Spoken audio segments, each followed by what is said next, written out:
Kamil diyarından, Kafkas elinden bir rüzgarla geldin girdin gönlüme. Ozan nanesinden, kopuz telinden bir Asya kokusu verdin gönlüme.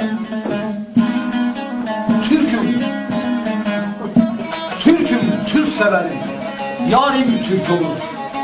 Türkedir nikahım, karım Türk olur.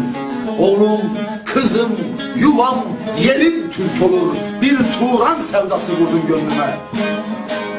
Bu sevdadır hakikate getiren, bu sevdadır Yesevi'ye götüren, seni bana, beni sana getiren, inceden inceye vardın gönlüme.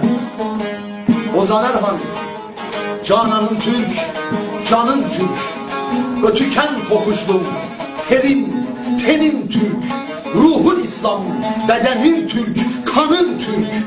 Aşkın nakış nakış ördün gönlüme, bir Turan sevdası vurdun gönlüme.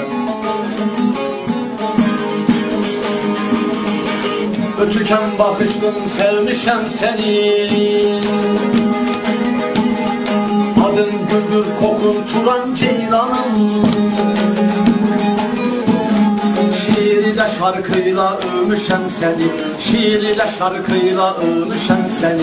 Adın güldür, kokun Turan ceylanım.